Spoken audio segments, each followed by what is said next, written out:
Halo sahabat diabetes, saya dengan Dr. Nopiana Rosvita di Pojok Diabetes. Pada hari ini kita akan membahas seputar gula darah rendah atau yang sering disebut dengan hipoglikemia. Saat ini saya sedang bersama dengan Dr. Abe Wardoyo, spesialis penyakit dalam yang akan membahas tentang hipoglikemia. Selamat sore dokter. Selamat sore Nopi. Apa kabar dok? Baik. Halo sahabat diabetes. Baik dokter, kita langsung saja dokter ya. Mungkin dari awal dok, sebetulnya apa sih dok yang dimaksud dengan hipoglikemia? Hipoglikemi adalah suatu istilah kedokteran di mana terdiri dari dua suku kata. Hipo artinya kurang, glikemi artinya gula darah. Jadi pada keadaan tersebut seseorang gula darahnya itu rendah. Yang dimaksud dengan rendah yaitu di bawah 70 mg per desiliter. Demikian Anda. Baik dokter, selanjutnya untuk keluhan dan gejalanya sendiri itu apa aja nih dok?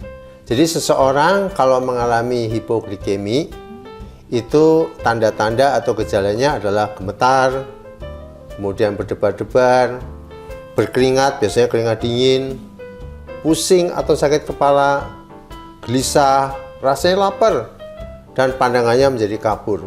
Itulah tanda-tanda dari hipoglikemi.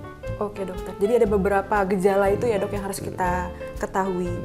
Kalau untuk mekanismenya sendiri dok, kenapa ya dok kira-kira bisa terjadi hipoglikemia ini?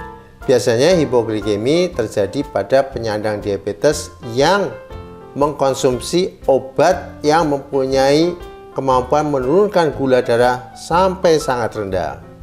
Misalnya adalah insulin.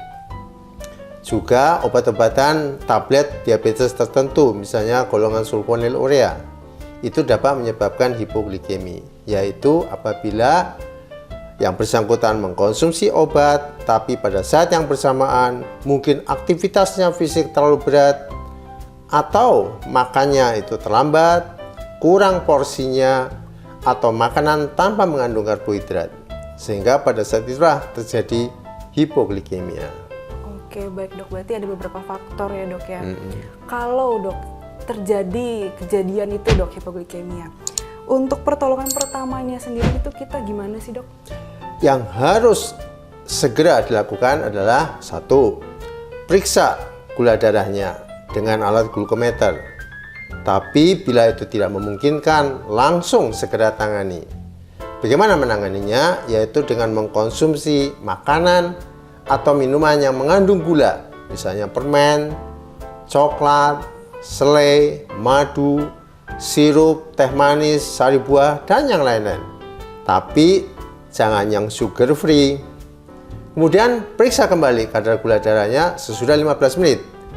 Bila masih rendah, artinya masih di bawah 70 mg per desiliter, tangani lagi.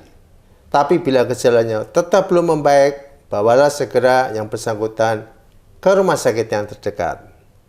Setelah merasa lebih baik, kadar gula darahnya sudah di atas 70 mg per desiliter, santaplah kudapan atau makanan yang seharusnya dimakan untuk mencegah kejadian yang sama berulang kembali. Demikian, Nana. Baik dokter, berarti banyak ya nih poin-poinnya ya pertolongan pertama yang harus kita ketahui semuanya. Kalau untuk pencegahannya sendiri dok, sebelum terjadi itu semua, kita sebagai diabetesi harus tahu ya dok ya terkait pencegahan hipoglikemia dok. Ya, ini pertanyaan yang bagus sekali ya. Pertama, ikuti petunjuk dokter tentang cara-cara pemakaian obat yang benar.